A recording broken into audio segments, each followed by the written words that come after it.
ગુજરાતમાં ગાંધીનગરની સત્યાગ્રહ છાવણીએ આજે આમ આદમી પાર્ટીના નેતા બ્રિજરાજ સોલંકી દ્વારા કોકરોચ જનતા પાર્ટી દ્વારા જે આંદોલન કરવામાં આવી રહ્યું છે તેવું આંદોલન કરવાની જાહેરાત કરવામાં આવી હતી।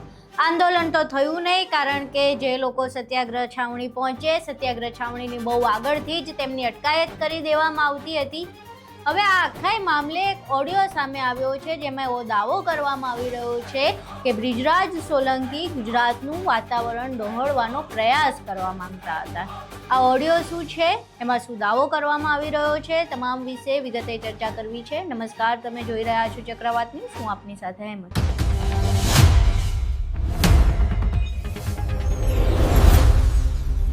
બ્રિજરાજ સોલંકી કોકરોચ જનતા પાર્ટી દ્વારા જે આંદોલન કરવામાં આવ્યું હતું 20 તારીખે જે માર્ચનું આયોજન કરવામાં આવ્યું હતું, સંસદ માર્ચનું, તેમાં હાજર થયા હતા। ત્યાંથી આવ્યા બાદ તેમણે જાહેરાત કરી હતી કે ગુજરાતમાં પણ જે લોકો જંતર મંતર નથી જઈ શકતા એમના માટે એક આંદોલનનું આયોજન કરવામાં આવે, અને એ આંદોલનનું આયોજન આજે સવારે 10 વાગ્યે જે સત્યાગ્રહ છાવણી છે ગાંધીનગરમાં ત્યાં કરવામાં આવ્યું હતું। જોકે તેમનું આંદોલન સફળ નથી થયું, કારણ કે આંદોલન સ્થળ સુધી પહોંચે એ પહેલાં જ તમામ લોકોની અટકાયત કરી દેવામાં આવતી હતી।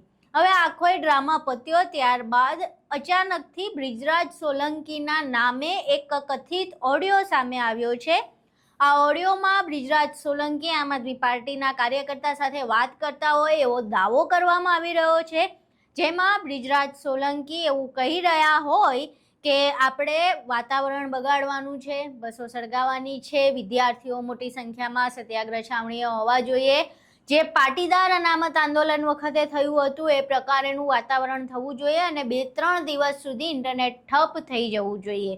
ત્યારબાદ જે સામેનું વ્યક્તિ છે એવું કહે છે કે એ વખતે તો સીસીટીવી નહોતા, અત્યારે બધે સીસીટીવી છે એટલે આવું શક્ય નથી। તો સામે જે બ્રિજરાજ સોલંકી કથિત કહી શકાય એવો જવાબ આપે છે કે એવું બહાનાબાજી નહીં ચાલે। સમગ્ર બાબતે સોશિયલ મીડિયા પર ચર્ચા તેજ થઈ, અને જેવી જ સોશિયલ મીડિયા પર ચર્ચા તેજ થઈ કે આમ આદમી પાર્ટીના જે કાર્યકર્તા છે યોગેશ જાદવા, તેમના દ્વારા આ સમગ્ર મામલે સ્પષ્ટીકરણ આપવામાં આવ્યું છે, અને તેમણે આ આખી ઓડિયો ક્લિપ જે છે એને ફેક કહી છે, એઆઈ દ્વારા જનરેટેડ કરવામાં આવી હોય તે પ્રકારેનો તેમણે દાવો કર્યો છે, અને આ ઓડિયોની સામે તેમણે કાયદાકીય કાર્યવાહી કરવાની પણ વાત કરી છે કે તેઓ કાયદાકીય પગલાં લેશે, જે પ્રમાણે ખોટી રીતે તેમના નામે બ્રિજરાજ સોલંકીના નામે જે ઓડિયો જનરેટ કરવામાં આવ્યો છે તદ્દન ખોટો છે। અહીં સાંભળે આમ આદમી પાર્ટીના કાર્યકર્તા યોગેશ જાદવા આ મામલે શું કહી રહ્યા છે। નમસ્કાર, હું આમ આદમી પાર્ટીમાંથી યોગેશ જાદવાણી। હમણાં રિસેન્ટલી એક સમાચાર ન્યૂઝ ચેનલમાં આમ આદમી પાર્ટીના રિલેટેડ અને આમ આદમી પાર્ટીના વિરુદ્ધમાં એક સમાચાર ચાલ્યા છે, તો આપ સૌ મીડિયાના મિત્રોને આ સમાચારને લઈને આપ સમક્ષ આખી વાત મૂકવા માટે હું આ વિડીયોના માધ્યમથી આપ સૌ મીડિયાના મિત્રોને જણાવી રહ્યો છું કે જે સમાચાર જે ન્યૂઝ ચેનલે ચલાવ્યા છે એ એવી રીતે ન્યૂઝ ચલાવ્યા છે કે આમ આદમી પાર્ટીના લોકોના નામે એક ઓડિયો ક્લિપ બનાવડાવવામાં આવી છે ભાજપ દ્વારા, અને અમુક સમાચાર જે ભાજપ તરફી જે ચેનલો હોય એમને આપવામાં આવી છે કે આ સમાચાર, આ ન્યૂઝ ચલાવો અને આમ આદમી પાર્ટીને એન કે પ્રકારે બદનામ કરો, આ પ્રકારે કહેવામાં આવ્યું હોય, દબાણ ઊભું કરવામાં આવ્યું હોય એવું લાગી રહ્યું છે।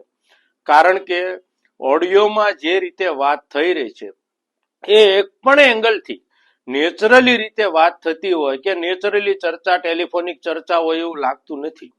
એમાં 1000% દાવા સાથે કહી શકીએ કે એઆઈ જનરેટેડ આખો ઓડિયો બનાવવામાં આવ્યો છે, અને એમાં જે વાતચીતના સંવાદો એવી રીતે બનાવવામાં આવ્યા છે કે ગુજરાતમાં હાર્દિક પટેલ પછી આંદોલન પાર્ટ 2 શરૂ કરવામાં આવે, ગુજરાતમાં અશાંતિ સર્જાય, ગુજરાતનું વાતાવરણ ડોળાય અને ગુજરાતમાં હિંસા ઊભી થાય, આ પ્રકારના જે વાતો છે એ ચેનલો દ્વારા અને એ ઓડિયોની અંદર જે વાતો છે એ ચેનલો દ્વારા દર્શાવવામાં આવી રહી છે। તો આપ સૌ મીડિયાના મિત્રોને મારે જણાવવાનું કે ખોટું કોઈ ગોદી મીડિયા બનવાની કોશિશ નહીં કરતા। જે રીતે ખોટો અને ફેક ઓડિયો બનાવવામાં આવ્યો છે એ વિડીયો ચલાવી અને ભાજપ માટે સારા બનવાની પણ કોશિશ નહીં કરતા। સત્યતા તપાસી અને યોગ્ય રીતે ન્યાયિક રીતે પત્રકારિતા થાય અને લોકો સમક્ષ સત્ય જાય એ પ્રકારનું અમારું આપ સૌને વિનંતી સાથે કહેવું છે. જે પણ ચેનલો એ ચલાવ્યું છે એમને પણ બે હાથ જોડીને વિનંતી કરીએ છીએ અને કહીએ છીએ કે તમે ભાજપના દબાણમાં જે રીતે ચલાવ્યું હોય એ રીતે મહેરબાની કરીને તમારા પ્લેટફોર્મ પરથી ડિલેટ કરાવી દેશો, રિમૂવ કરાવી દેજો.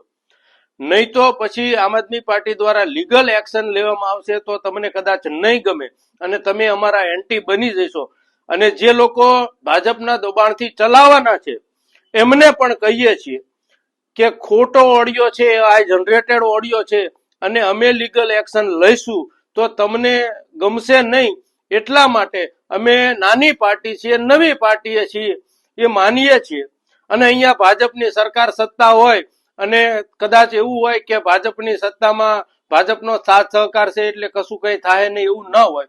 પણ કોર્ટ છે એ ન્યાય પ્રક્રિયા છે અને ન્યાય પ્રક્રિયાનો ભાગ કોઈને ન બનવું પડે એના માટે અમે આપ સૌને વિનંતી સાથે કહીએ છીએ કે ખોટી રીતે અમારી પાર્ટીને, અમારી પાર્ટીના નેતાઓને બદનામ કરવા માટે ભાજપ જે મટીરિયલ આપે છે એ મટીરિયલને ન ચલાવશો. જે કાંઈ યોગ્ય હોય, સત્ય હોય એ આપ મીડિયા, સૌ મીડિયા મિત્રો સ્વતંત્ર છો, એ ચલાવી શકો છો. પણ આ ઓડિયો ક્લિપ કોઈ પણ હિસાબે સાચી નથી. 1000% બહુ જવાબદારી પૂર્વક દાવા સાથે હું આપ સૌને વિનંતી સાથે કહું છું. એટલે મહેરબાની કરીને આવી ભાજપની કોઈ ચાલમાં આવશો નહીં. વ્યૂ મેળવવાની કોશિશમાં અને આમ આદમી પાર્ટી પર ભડાસ કાઢવા અને ભાજપને સારું બનવા માટે આ રીતે પત્રકારિતા ન કરતા અને આવા ખોટા ઓડિયો ચલાવીને આમ આદમી પાર્ટીને ખોટી રીતે બદનામ નહીં કરતા એવી વિનંતી છે. અસ્તુ. ભારત માતા કી જય. જય જય ગરવી ગુજરાત. અહીં તમે ઓડિયો પણ સાંભળ્યો અને એ વિડીયો પણ જોયો જેમાં સ્પષ્ટીકરણ આપવામાં આવી રહ્યું છે અને કાયદાકીય પગલાં લેવાની પણ વાત કરવામાં આવી રહી છે.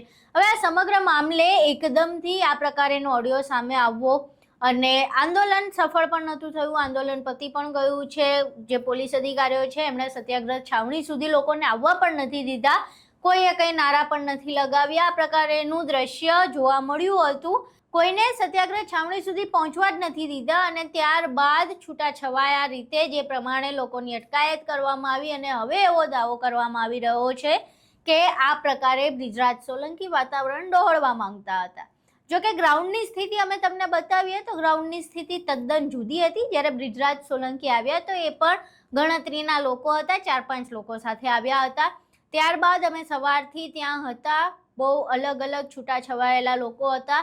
અમુક વિદ્યાર્થીઓ તો એવા હતા કે જેમને આંદોલનમાં સામેલ થવાનું હતું પરંતુ કોઈ એવો માહોલ નહોતો જોવા મળતો, તો એ લોકો રાહ જોઈને એક બાજુ ઊભા હતા. પોલીસવાળા દ્વારા તેમને ત્યાંથી ઉપાડીને તેમની અટકાયત કરવામાં આવી હતી. અમુક વિદ્યાર્થીઓ તો હજુ રાહ જોતા હતા કે શું થઈ રહ્યું છે, એમની અટકાયત કરવામાં આવી.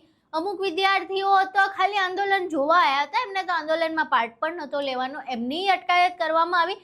એટલે ટૂંકમાં સત્યાગ્રહ છાવણીની આજુબાજુમાં કે સત્યાગ્રહ છાવણીએ કોઈ આંદોલનકારીઓ કે એમની જેવા લોકો હોવા જ ન જોઈએ એ પ્રકારેનું પોલીસનું વર્તન હતું. હવે જે પ્રમાણેનો ઓડિયો છે અને જે પ્રમાણેની ગ્રાઉન્ડની સ્થિતિ હતી, ક્યાંય તાલમેલ બંધ બેસતો નથી. એટલે હવે આ સમગ્ર મામલે આ ઓડિયો કેટલો સાચો છે એના ઉપર પણ ગંભીર પ્રશ્નો ઊભા થઈ રહ્યા છે અને જે પ્રમાણે દાવો કરવામાં આવી રહ્યો છે એ દાવો તો એ લોકો સાબિત કરી શકે છે કેમ, એ પણ મોટો પ્રશ્ન ઊભો થઈ રહ્યો છે. હવે આ ઓડિયો સાંભળ્યા બાદ, વિડીયો જોયા બાદ તમારું આ ઘટનાને લઈને શું માનવું છે, તમારા મંતવ્યો અમને કોમેન્ટ બોક્સમાં જરૂર જણાવજો. વિડીયો પસંદ આવ્યો હોય તો વિડીયોને લાઇક કરજો, શેર કરજો અને અમારી ચેનલને સબસ્ક્રાઇબ કરવાનું ભૂલશો નહીં. નમસ્કાર.